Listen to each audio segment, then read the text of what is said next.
Beleza, pessoal? Fazendo nossa análise de hoje aqui no canal Luz no Fim do Túnel. Os últimos vídeos estão tendo uma boa repercussão aí, em média de 400 visualizações. Então é porque a coisa está andando, né? Está indo. Veja, nós vivemos aqui no Ocidente, o que se diz aí uma democracia. É muito calcada na democracia norte-americana, dos Estados Unidos, né? Uma vez que eles consideram a América Latina o seu quintal. A democracia norte-americana, dos Estados Unidos da América, estadunidense, portanto, natural dos Estados Unidos. Isso não tem nada a ver de dizer que é um termo esquerdista, falar estadunidense. Não, isso é um gentílico, né? Tradicional, está nos dicionários aí, todos os dicionários. Nascido nos Estados Unidos, estadunidense, né? Ense, por exemplo, o brasileiro devia ser brasiliense, né? O português é português, alemão, né? Brasileiro é uma profissão. É brasileiro, é marceneiro, é serralheiro, é ferreiro, né? Por quê? Porque nós nascemos lá no começo, o brasileiro era o catador de pau-brasil, né? Era o indígena, né? Submetido aí à ação dos bandeirantes para cortar pau-brasil. Mas, enfim, isso é uma outra história, né? O que eu queria falar é que a democracia americana, norte-americana, no caso, né? Nós também somos americanos, né? Muito embora nós somos mais índios e negros e portugueses do que americanos, né? Mas, enfim, nós estamos na América, né? Por causa do Américo Vespúcio, que deu nome aqui às Américas, né? Continente americano. Mas, enfim, a democracia americana, criada lá pelos pais fundadores, o Abraham Lincoln, né? Deve muito ao modo advindo da Revolução Francesa, né? Três poderes, a alternância de poder, o sistema de pesos e contrapesos, né? Mas, enfim, você pode verificar que os melhores momentos dos Estados Unidos, não só dos Estados Unidos, mas de qualquer país que você observar, foi quando houve uma certa estabilidade política e um governo relativamente forte, que não precisa ser necessariamente ditadura ou tirania, mas um governo forte e capaz de, vamos dizer, conjugar o espírito da nação, no sentido nacional, no sentido da língua, da religião, enfim, no sentido da maioria da população. Então foram os momentos fortes. Por exemplo, no Brasil, a gente teve um momento muito estável, dois momentos muito estáveis no Brasil, com Dom Pedro II, né? A segunda metade do século XIX todinha foi relativamente estável e o Brasil desenvolveu muito. Então, né, o Brasil chegou a ser o segundo país mais desenvolvido do mundo na segunda metade do século XIX. E o período Vargas, né, que foi meio truncado, mas no fim acabou tendo uma grande duração. Ou seja, você vê lá o Roosevelt, o Frank Delano Roosevelt, acho que teve 4 mandatos. Ou a Alemanha da Merkel, 4, 5 mandatos. E aí o pessoal critica lá os asiáticos porque eles são mais predispostos a esse tipo de governo permanente. É um governo mais de Estado do que de disputa política de partido, de alternância, né? Por quê? Porque a alternância de poder no sistema democrático, né, que você entrega a chave da tua casa para o teu vizinho, veja, está provado, isso é a forma mais rápida de um país, nação ou povo ou bloco decair. A alternância de poder ela não é benéfica para uma sociedade, né? E ela não é necessariamente algo democrático, né? Você pode ter, por exemplo, os chineses eles consideram o seu regime autoritário como democrático. Por quê? Porque ele é altamente representativo. Existe uma grande participação da população chinesa nas decisões tomadas hierarquicamente de cima para baixo e de baixo para cima, né? Quer dizer, essa penetração, enfim, essa grande capacidade de amoldar, de agregar, de unir, né, a sociedade, claro, é um regime altamente representativo. Então, o que você adianta ter uma democracia que ninguém se vê naquele governo, né?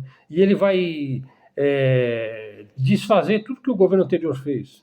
Gente nova, vai ter um monte de demissão, ou vai cortar todos os ministérios e colocar outros, ou vai ser um governo tecnocrático, um neoliberal, e depois vem um outro estatista, esquerdista, enfim, essa alternância, ela é danosa para a sociedade. Digo assim, a sociedade ela tende mais a ficar estagnada com a alternância de poder do que com a estabilidade no poder, né? Por isso é que o monarquista, muitas vezes, ele é um indivíduo que é nostálgico, naturalmente, ele vive no passado, porque a monarquia não vai voltar, né? Ela não vai voltar, mas aspectos da monarquia poderiam voltar, né? Por exemplo, a estabilidade, né? Porque a ideia de uma família monárquica católica, né, como na época das monarquias nacionais, né, quando os países se consolidaram em termos de Estado nacional, né, havia uma estabilidade. Apesar que o que havia muito era a disputa, né, política entre povos, entre nações, entre países que estavam se consolidando. Né? Então vamos lá, vamos em frente, pessoal.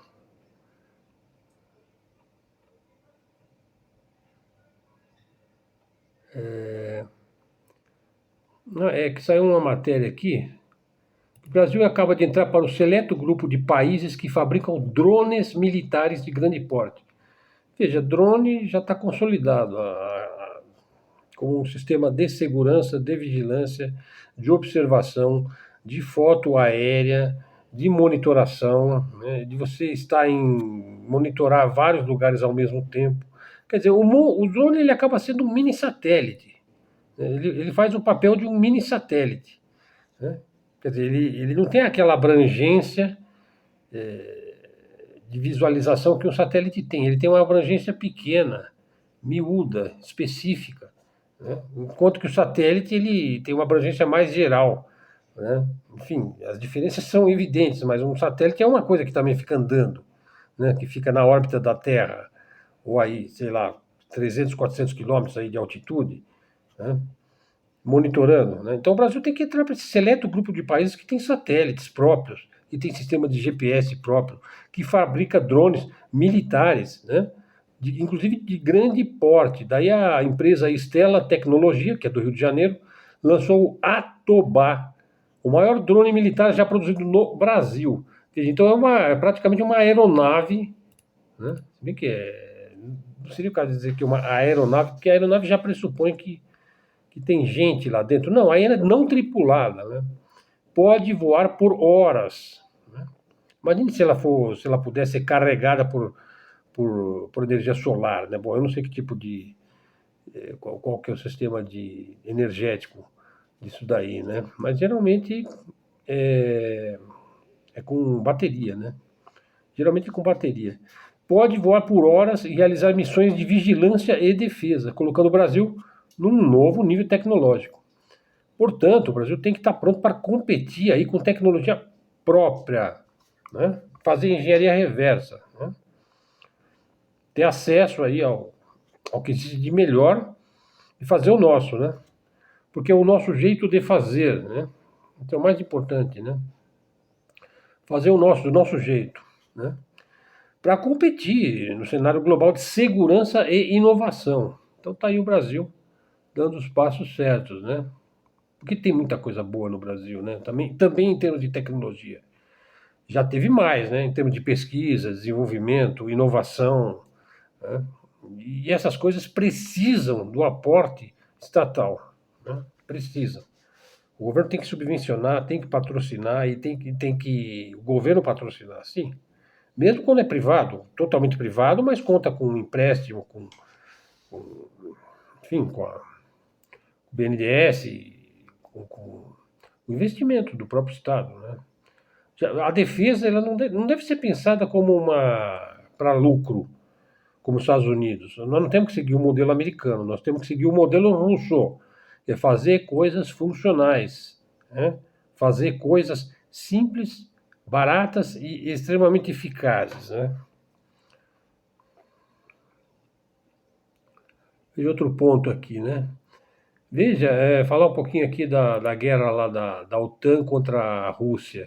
A guerra já é a OTAN contra a Rússia. Aliás, sempre foi, desde o começo. Né? Eles sofreram lá o golpe, lá do Maidan, em 2014, o presidente legítimo, que era pró-russo, o que é de se prever numa região que já foi da Rússia, e aliás sempre foi da Rússia, a Ucrânia, né? Os ucranianos praticamente são russos, né? Tem poucas diferenças étnicas, né? Mas aquela guerra lá como se diz, uma guerra proxy, né? Travada ali com armamento fabricado nos Estados Unidos. A logística toda está a cargo da CIA, né, da inteligência dos Estados Unidos, que controla a própria OTAN. Né? E aí o Trump aparece, o presidente Trump, aí, atual presidente dos Estados Unidos, está no seu segundo mandato, né, e diz que vai acabar com as guerras, né, que vai tirar os Estados Unidos das guerras eternas. Né? Só que é tudo balela, né? Por quê? Porque o Trump é exatamente igual ao Bush. Veja, o Bush ele se elegeu também dizendo que ia tirar os Estados Unidos das guerras eternas e ia investir nos Estados Unidos, no povo dos Estados Unidos, e não em guerras eternas que só beneficiam uma minoria de uma minoria. Né? O complexo militar, corporativo, industrial e militar, né, que se beneficia e que acaba manipulando a própria política, é o chamado Deep State, o Estado Profundo, né? O lobby sionista, os neocons, enfim, é a mesma turma, né? Daí o Bush, ele, uma vez eleito, ele fez o quê? Ele meteu os Estados Unidos em duas guerras. Aliás, duas guerras que eles perderam. A guerra do Iraque, né, e a guerra do Afeganistão. Daí vem Obama, né?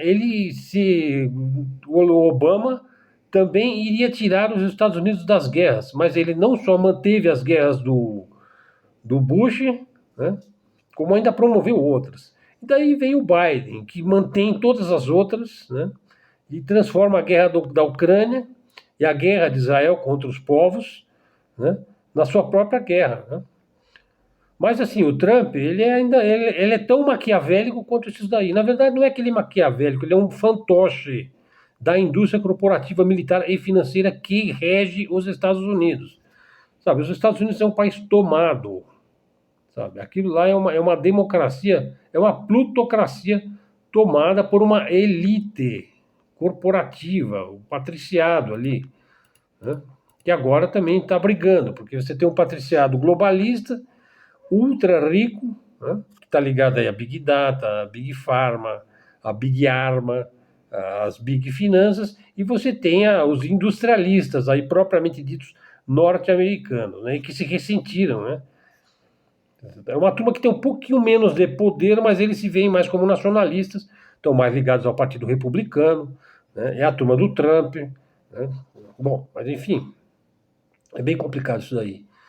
Mas veja, a ideia do Trump é que ele vai fornecer armas diretamente para a OTAN. Significa que os Estados Unidos não estão mais envolvidos na guerra da Ucrânia. Isso é completamente falso. Simplesmente eles querem que a Europa trave uma guerra suicida contra a Rússia e a China. Eles querem que a Europa faça isso. Né? Então eles dão a impressão de que eles estão fora da guerra, que é a OTAN que está fornecendo, mas ele vende para a OTAN as armas. E a Europa que tem que pagar por essas armas. Né? Porque a OTAN fica na Europa. Né? Veja, e daí por que tem que travar uma guerra suicida contra a Rússia e a China? Porque os bilionários, né, os BlackRocks, os Rothschild, né, veja, o bilionário supremacista branco, o anglo-saxão Yankee, que representa, vamos dizer, o Ocidente, né, o ocidental, na verdade são eles, né, os G7 aí. Veja, eles nunca vão reconhecer asiáticos como seres humanos. Esse pessoal, né, assim, calcado numa psicopatia racial, né, cevados na seita sionista, que é só eles, né, que são amados por Deus, que são escolhidos, que são prometidos, né, que são lindos e formosos. Né? Veja, isso da geopolítica, né? Você tem sempre uma supremacia, de um modo ou de outro. Veja, mas esses supremacistas brancos, aí o anglo-saxão Yankee é porque ele foi para os Estados Unidos, se consolidou lá, né? E depois, o que acontece? Eles não têm nenhuma empatia por outros povos. Né? Quer dizer, principalmente quando chega aí um republicano, uma política racista, né? Uma política anti-imigrante, Essa falta de empatia por outros povos, isso é uma coisa psicopática, né? Então veja, qual que é a estratégia então do governo atual? É a mesma lá da Segunda Guerra Mundial, né? Quer dizer, eles tiveram lá o dia D, né? Sabe, a tomada da Normandia lá. Veja, mas quem fez o trabalho penoso ali foram os soviéticos contra os nazistas, europeus, alemães, né? E na Ásia foram a China contra o Japão, o imperialismo japonês, que aliás foi a coisa mais medonha que teve na Segunda Guerra Mundial, por incrível que pareça, não foi o nazismo contra os soviéticos, sim, foi uma coisa medonha, mas assim, as perdas chinesas contra os japoneses talvez foram até maiores, né? Da ordem de acima de 20 milhões, né? Mas os soviéticos também dizem que eles perderam lá 22, 23 milhões de soviéticos para vencer a máquina de guerra nazista, né? Bom, a estratégia então dos Estados Unidos é entrar depois que a Europa estiver arrasada, né? Pressupondo que eles vão continuar escalando, né? Exatamente como aconteceu na Segunda Guerra Mundial. Porque isso é da águia, não, isso é do abutre, né? Sabe, ele vai quando a carniça já tá cheirando, né? Só que isso não vai acontecer. Os Estados Unidos vão afundar junto com a Europa. Se houver uma guerra mundial, eles vão afundar junto. Muito embora eles querem tirar o máximo de lucro disso daí, né? Veja, mas eu duvido que chegue a tanto, né? Veja, o primeiro porta-aviões dos Estados Unidos, veja, um porta-avião dos Estados Unidos é um símbolo do poder militar supremo do Ocidente. É o porta-aviões, né? Sabe, a menina dos olhos, né? Das forças armadas ocidentais, né? Porque realmente eles são o grande líder do Ocidente coletivo. Eles são os atlantistas, né? Bom, o primeiro porta-aviões que for a pique que afundar, né? Afundado aí por um Zircon, né? Um Sarmat, um Oreshnik, né? Vai imediatamente, o primeiro que afundar, veja, manda 100 Zircon lá, um vai acertar. Mas é batata, é inevitável, né? O primeiro que for a pique vai deixar muito clara a situação, né? Pressupondo que ainda existe alguma réstia de racionalidade aí no anglo-saxão yankee e sionista, né? Sabe, quando você perde a supremacia, você tem que ser nocauteado. Porque se sobrar uma forcinha, você vai levantar e vai continuar, né?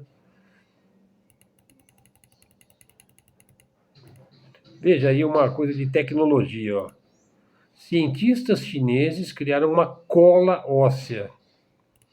Veja, e há pouco eu li coisas assim, que o cientista japonês, ele criou lá um medicamento que atua no nível genético, né? É porque o nosso corpo ele é feito através de diferentes proteínas, né? Por exemplo, a proteína que faz o dente é diferente da proteína que faz o olho e assim por diante, né? Nesse processo quando você tem a divisão celular, né, na gestação, a meiose, mitose, você lembra da formação do próprio corpo humano, né? Mas assim, eles criaram lá os japoneses, uma substância que cria uma terceira dentição, né? Quer dizer, você começa a ficar velho, começa a ter que arrumar os dentes, troca faz uma ponte aqui, um implante ali. Não, aí você toma aquele medicamento, o seu dente nasce de novo, sabe? Dente permanente. Quer dizer, uma terceira dentição, que você tem lá dente de leite, depois você tem a dentição permanente. Você teria uma segunda dentição. Quer dizer, já era. Os procedimentos de dentista, assim, os dentistas teriam que se adaptar a isso daí, né? Mas, assim, os cientistas chineses criaram uma cola óssea, né, que pode unir ossos quebrados com uma simples injeção, né? Mesmo em ambiente que está, vamos dizer, o tecido está cheio de sangue, né? Onde outros tipos de procedimentos falham, né? É chamado de bone quer dizer osso, né? 0,2. Né? Veja, e ele pode suportar 180 quilos de força, né? Por exemplo, eu fiz uma cirurgia aqui no ombro, né? Eu tive um rompimento aqui carregando peso, né? Imagine pianista carregar peso, né? Pianista não carrega piano, ele só toca, né? Pianista não sabe afinar piano, quer dizer, ele entende de afinação, mas ele não sabe afinar, não sabe carregar, ele só sabe tocar, né? Mas, enfim, em testes de laboratório, aí o procedimento aí da cola óssea, ele cola em 3 minutos, né? Um tempo recorde, né? Comparado aí à cirurgia tradicional, né? E é uma cola biodegradável que o corpo absorve durante a cicatrização do osso, né? Então é uma tecnologia, você vê, como a do dente, que eu citei, ela vai revolucionar a ortopedia mundial, né?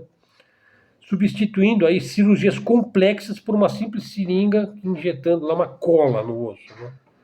Quer dizer, então você vê que a tecnologia aí chinesa é fantástica, né? Veja, e tem muitas doenças que nós temos aqui que eles não têm. A medicina deles é diferente da nossa, hein? Quer dizer, eles conhecem a nossa, mas nós conhecemos pouco a deles. A acupuntura, a medicina ayurvédica chinesa, enfim, tem muita coisa aí para se descobrir ainda na área médica, né? Se é que não seja, tem muita coisa, a maioria das coisas nós ainda não descobrimos. Veja, isso com todo o avanço da nossa medicina, que é absolutamente formidável, né? Bom, ainda falar do Charlie Kirk, né? Charlie Kirk foi radical, né? Em muitas posições políticas, são posições políticas radicais. Contudo, ultimamente, ele estava revendo suas próprias posições sobre o sionismo, né? Ele não foi um tipo fossilizado mentalmente, né?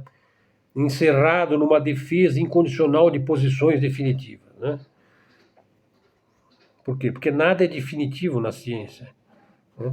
Quem acha que a ciência está acabada, descoberta e definitiva, e nem aquele o Fukuyama falou, a história acabou, né? O neoliberalismo venceu, o liberalismo venceu, acabou, os povos todos serão democráticos, vai ter alternância de poder em toda parte, todo o sistema, o American Way of Life, vai ser o modo natural de ser da humanidade, quer dizer, falou um monte de bobagem, né? De bobagem, né? E por quê? Porque nada é definitivo, os paradigmas existem, mas eles são superados por novos paradigmas melhores, né? Às vezes eles são completamente substituídos, os paradigmas, né? Por exemplo, a Terra não era plana na antiguidade, em muitas culturas, e depois ela não virou uma bola, né, redonda, giratória, no espaço. Então, foi a superação de um paradigma, né? Apesar que os terraplanistas ele acham que daqui de novo vai cair esse paradigma e a Terra vai ser de novo plana, né?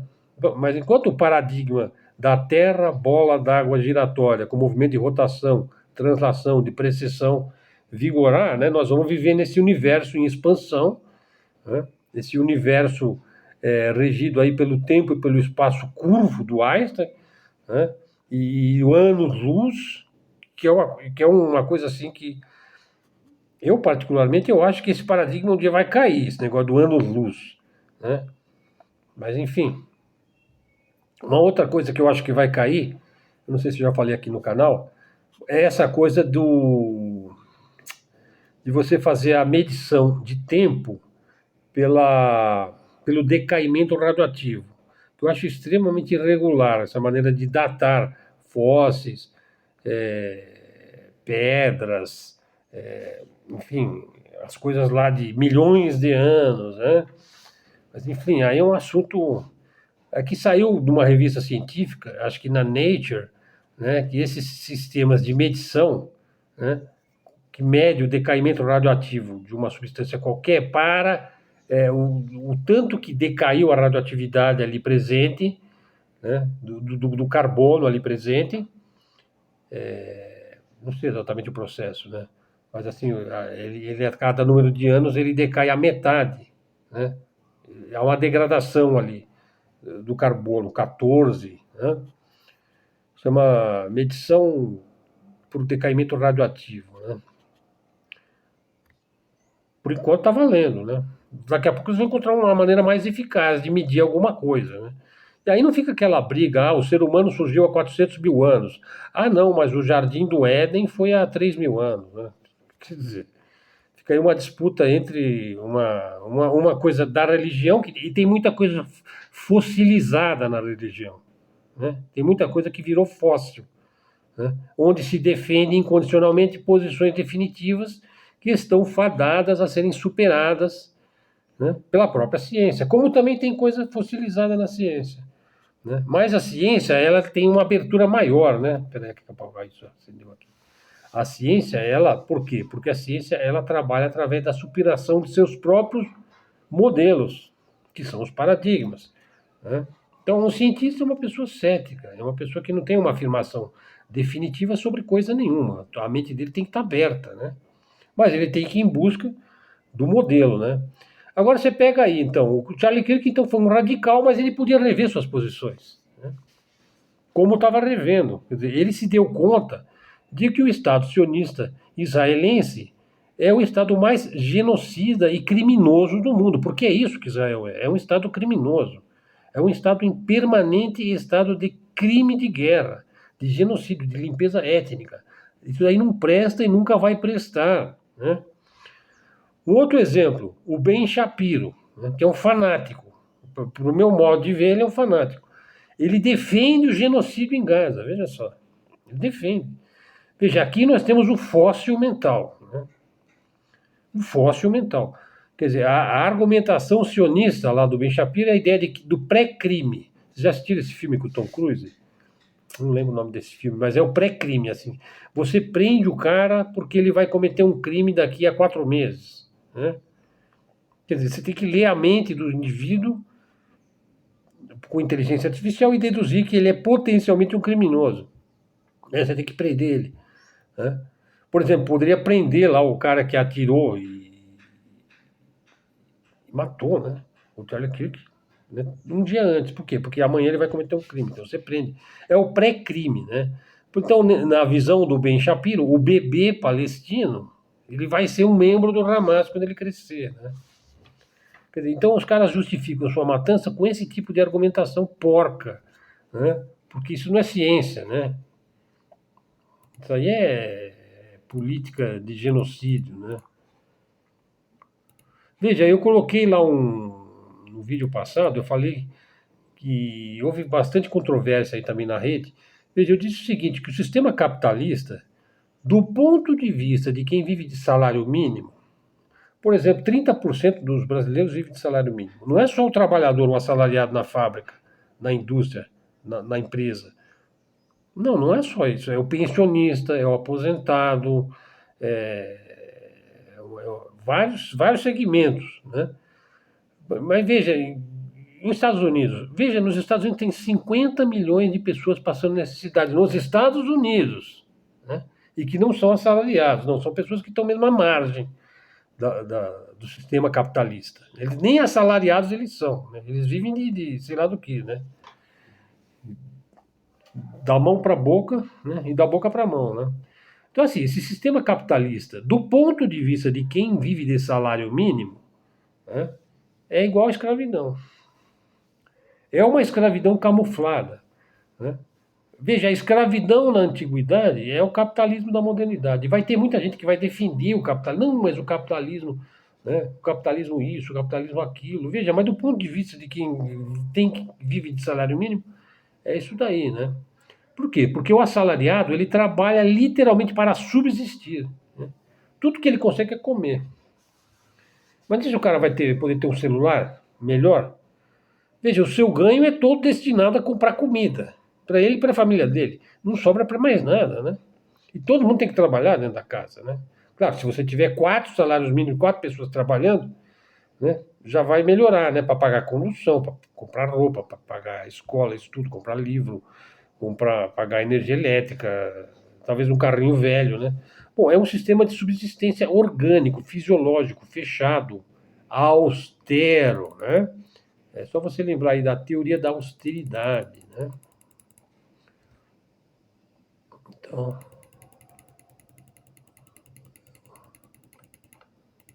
veja, e essa coisa do conservador e de direita, né?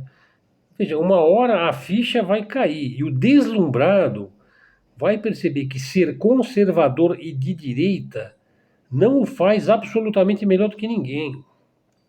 Ele não é melhor do que ninguém, mas ele se vende como puro, como santo, como imaculado. Veja, isso daí é uma mentalidade revolucionária. Tipo assim, eu sou conservador e de direita. Tipo, eu estou do lado do bem. Né? Eu estou do lado da luz, eu estou do lado de Deus. Né? E os outros estão do lado de Satanás, né? Da escuridão, das trevas, do mal. Né? Veja, na verdade, você ser conservador e de direita não te faz absolutamente melhor do que ninguém. Né? Não necessariamente. Né? Tá entendendo? Isso aí não é argumento. Você não vai poder chegar lá na frente do São Pedro, que tem a chave do céu, e falar: Ah, São Pedro, eu fui conservador e de direita, abre a porta. Não vai funcionar assim. Ele vai ver as suas ações. os teus pensamentos, né? As suas escolhas, né? Todas. Não o fato de você ter um título aí,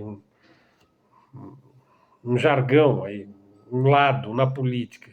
Deus não tem lado. Deus mantém, o mesmo Deus que mantém vivo Jesus Cristo, a Madre Teresa de Calcutá, São Francisco, mantém Adolf Hitler, né? Stalin, né? Gengis Khan, é o mesmo Deus, né? E quem é mais amado por Deus, né? Essa pergunta que deve ser feita também, né? Só ele sabe, né?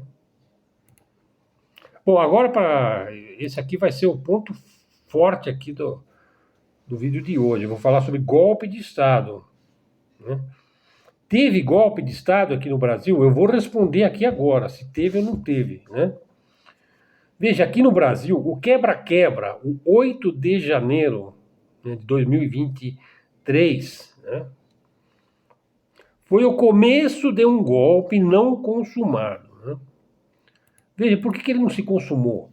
Bom, aí tem vários motivos, por fraqueza, por incompetência, por falta de coordenação, porque era para ser só o início de um golpe, né, que ele vai ter uma consequência institucional depois, né? Veja, tem que ter uma massa de manobra para você dar um golpe. A massa de manobra é vital. A agitação se faz hoje em dia com redes sociais virulentas, se faz na esgotosfera, né? As matérias pagas têm que existirem na imprensa convencional. Você tem que ter matéria paga na imprensa convencional, rádio, jornal, TV, e se tem que ter massa de manobra na agitação da rede social, né? Para criar, para fermentar a cabeça né, do conservador de direita aí, não é isso? Bom, aí para que você tem que ter todo esse aparato aí midiático, informacional, na guerra de informação? Para você desmoralizar o poder vigente. No caso, por exemplo, ali tinha que desmoralizar, já desde 2013, tinha que desmoralizar o PT, o Lula, né, as instituições, né, por exemplo, as eleições, você tem que desacreditar as eleições, né? Por quê? Para você preparar psicologicamente a mente, né, a tábula rasa e a mente frágil, né, do seguidor para a tomada do poder, né? Você tem que criar um ambiente, aí você tem que cevar o pão, né, para ele crescer, né? Bom, daí imagine então que você teve ali o quebra-quebra, né, o vandalismo. Um grupo de suboficiais, né, ele vai ter que ir na sequência. Ele vai ter que botar ordem ali, ou seja, esvaziar a massa ali dos palácios, das instituições que estavam cheias de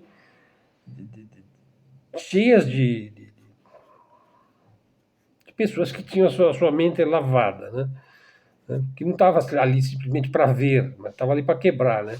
Bom, então aí um grupo de suboficiais assume, esvazia os palácios e ocupa os pontos chaves de entrada e saída dos palácios.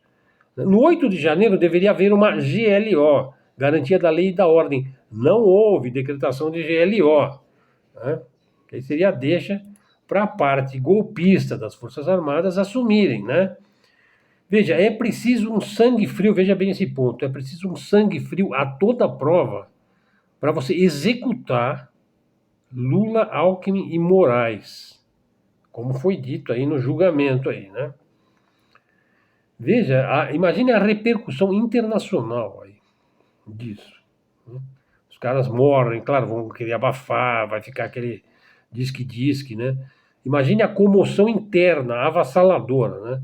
Então veja, então o golpe de Estado ele só funciona com a vasta adesão do aparato de coerção do Estado. Você tem que ter a adesão dos governadores, dos principais generais, dos chefes das polícias, PM, Civil, Força Nacional, seguranças. Você tem que ter o aparato de coerção do Estado na tua mão, ou então a maioria dele, porque aí o resto vai, né? Quando vai os principais, né? É uma coisa de política, é uma coisa de número, né? Veja, mas isso não é mera ficção. Essa coisa que havia um plano para matar autoridades de alto nível no Brasil. Isso não é uma ficção. Veja, tem postagens do professor Olavo de Carvalho, tá aí nas redes. 2018, logo que o Bolsonaro ganhou a eleição dele lá em 2018, exortando Bolsonaro a eliminar os genocidas, explicitamente dito desta forma. Antes que fosse tarde demais, Olavo incitava o golpe de Estado. Ele era o agente incitador do golpe, né? Por quê? Porque na mente da revolucionária, o governo é que era o golpe, né? Então seria um contra-golpe, uma contra-revolução, né? Para colocar os conservadores de direita, que se veem como anjos salvadores, né? No poder. Então, você encontra essas postagens do Olavo. Eliminar os genocidas, Bolsonaro, antes que seja tarde demais. Bolsonaro, sua fraqueza será sua ruína, né? Você vai acabar sendo preso pelos mesmos genocidas que você não quer eliminar. Bom, e daí o Bolsonaro rompeu com o Olavo. Foi isso que aconteceu. Ele rompeu com o Olavo. E vice-versa. O Olavo rompeu com o Bolsonaro. Ele parou de apoiá-lo. Caíram 2 ou 3 ministros lá, indicados lá, pelo Olavo. Tinha um que era da educação, depois tinha o Weintraub, tinha o outro dos Ministérios das Relações Exteriores, eles caíram quando ele rompeu com o Olavo e o Olavo rompeu com ele. Vocês se lembram disso? O Bolsonaro recuou, né? Quer dizer, aquela bravata dele lá, segurando, não sei se ele estava no Alagoas, ele falou, eu vou metralhar a petralhada, né? Ele estava respondendo a essas exortações aí golpistas do Olavão, né? E daí ele recuou e passou a governar nas 4 linhas, não é isso? Isso virou um jargão. Eu governo nas 4 linhas da Constituição, eu não sou um golpista, né? Bom, quando o golpe funciona, veja, voltando ao 8 de janeiro, né? Quando o golpe funciona, os edifícios lá, o Palácio do Governo, da Justiça, o Congresso, o STF, vão estar tomados, né? E daí é comunicada a consumação do golpe. Em cadeia nacional, você comunica, se chama imprensa. Bom, daí aparecem alguns dos verdadeiros chefes da coisa. Via de regra, aparecem os elementos revolucionários, né? Aqueles que são porta-vozes do golpe, né? Foi assim na Revolução Francesa. Foi assim no Maidan, na Ucrânia. Foi assim em dezenas, em centenas de golpes. Ponto importante, não é incomum que o golpe seja tomado por outros elementos ainda mais revolucionários e radicais. Na Revolução Francesa foi assim, né? Quando vem a fase do terror lá, que o Robespierre toma, né? E depois ele também cai, né? Por quê? Porque o golpe ele é tomado por outros elementos no decorrer do golpe, né? No decorrer da Revolução, né? O Bolsonaro, veja só, ele estava estrategicamente fora do Brasil. A sua função seria a posteriori, depois do golpe consolidado, né? Ou seja, a sua função seria para trazer legitimidade ao golpe, né? Ele foi colocado na manga, você vai embora, fica lá em Miami, ganha os relógios lá do Sheik, lá do Catar, sei lá, os caras presenteiam todo mundo com um relógio de ouro, né? Mas ele ia ser uma figura decorativa, né? Aqui no Brasil, quando ele voltasse. Quer dizer, externamente ele funcionaria como líder carismático das massas pentecostais aí do Mala Cheia, né? Das massas conservadoras, das massas de direita, né? Pró-yankees, né? Com bandeirinha de Israel, né? Que o idolatram, né? Quem ia mandar no governo ia ser o Braga Neto, o Heleno, o Etchgoyen e outros da linha dura. Então, assim, isso tudo é muito conhecido, muito estudado, essa coisa de golpe de Estado. Tem até um vídeo do L'Oréal Rocha, que eu recomendo, que ele só trata desse assunto. Tem o ciclo do herói, né? Do herói salvador, do herói messiânico, né? O Bolsonaro tem até Messias no nome, né? Não é por acaso que ele foi escolhido, né? Tem o ciclo do bode expiatório, por exemplo, agora ele é de herói e ele passou para bode expiatório, né? Tem o ciclo da fumaça, né? De desconversar, de desfazer, de desconstruir. golpe tem maturação, ascensão e queda. Existe vasta literatura sobre isso. Assista esse vídeo do professor L'Oréal Rocha, que ele é um excelente analista e uma pessoa extremamente culta. Então, o nosso golpe foi assim? Foi um fracasso. Palha molhada, né? Mas não é molhada com gasolina, palha molhada com groselha, né? Foi o golpe sem golpe, né? Mas alguma coisa houve, né? Lá nos Estados Unidos aconteceu a mesma coisa, né? Quando o Trump perdeu para o Biden, né? E lá, inclusive, morreu gente no Capitólio, né? Aqui não morreu ninguém, né? Lá no 8 de janeiro. Veja, então por que o Trump tem tanto interesse aqui no Brasil, né? Ele está de olho aqui porque tem gente na cola dele também, lá, né?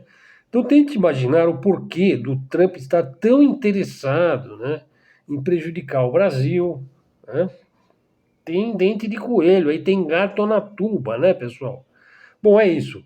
O vídeo ficou com 41 minutos. Vamos chegando aqui ao término de mais um vídeo do nosso canal. O vídeo é pré-gravado, hoje é de manhã, é terça-feira, dia 16 de setembro de 2025, 7 horas e 38 minutos, né? São Paulo, capital. Estamos aqui no bairro da Saúde, né? Canal Luz no Fim do Túnel, né? Lançando aí luz sobre temas espinhosos, temas complexos de política internacional, geopolítica, geoeconomia, geoestratégia e também política nacional. A gente aborda temas de tecnologia, temas caros à defesa nacional, temas caros à soberania nacional. O canal é nacionalista, é soberanista, o canal é antiglobalista, o canal é pró-sul global, pró-BRICS, né?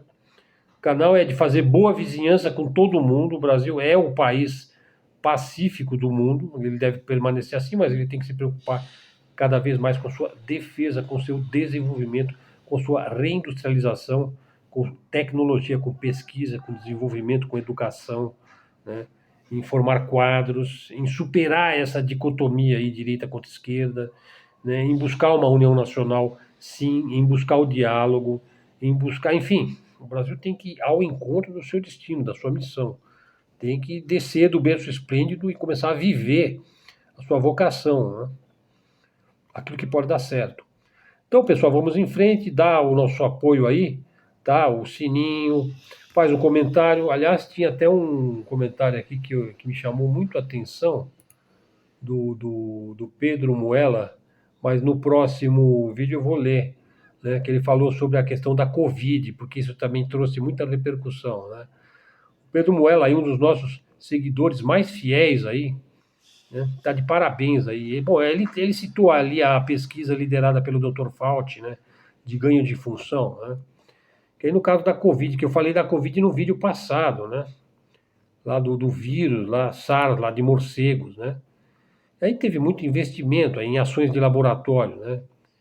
E venda de ações de companhias aéreas, de outras empresas, né? Que havia informação privilegiada, né?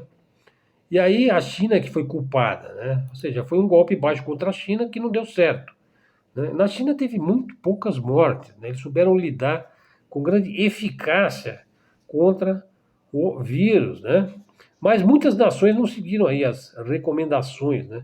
Por exemplo, a vacina Sputnik lá da Rússia, que foi menosprezada nos Estados Unidos e na União Europeia, a própria Coronavac era uma vacina muito melhor, né? E daí o vírus também não causou a mortandade que era esperada causar lá na China, né? Pelo contrário, ela causou foi dos Estados Unidos. E aqui no Brasil, que seguiu a mesma falácia aí norte-americana, né? E aí a guerra biológica se voltou contra aquele mesmo que a promoveu. Que na minha opinião, foram os Estados Unidos que promoveu, né? Lá em Fort Detrick, Maryland, né? Nos Estados Unidos, lá no maior laboratório de guerra biológica do mundo que tem lá, né? Aí no final do Covid, lá, o Biden perdoou o general Mark Milley, perdoou o Anthony Fauci, que está ligado diretamente à gênese do vírus em laboratório, membros do Congresso e tal, tal, tal. E aí aparecem os laboratórios lá na Ucrânia, né? Construído pelos Estados Unidos na Ucrânia, para fazer guerra biológica, guerra química, né? E aí, muitas dessas coisas foram retiradas de lá antes da guerra, né? Portanto, a Covid está muito mal explicada. Obrigado aí, Pedro. Nós ainda vamos fazer um vídeo mais específico sobre isso quando começar a ter luz também sobre essa questão, né? Como é que eles conseguiram fugir, como é que eles fracassaram, enfim, tem muita coisa por trás, né? Pessoal, obrigado a todos aí pelo apoio. Verifique se você está seguindo o canal Luz no Fim do Túnel. Se não tiver, já segue. Verifique se ele te desseguiu, porque às vezes o YouTube pode te desseguir. Você pode também monetizar o canal, fazer um sticker, fazer um Pix aí, 50 centavos, R$ 1 aí, né, que não vai te fazer falta. E para o canal pode ser bom, né? Então, obrigado a todos. Até a próxima e fiquem com Deus.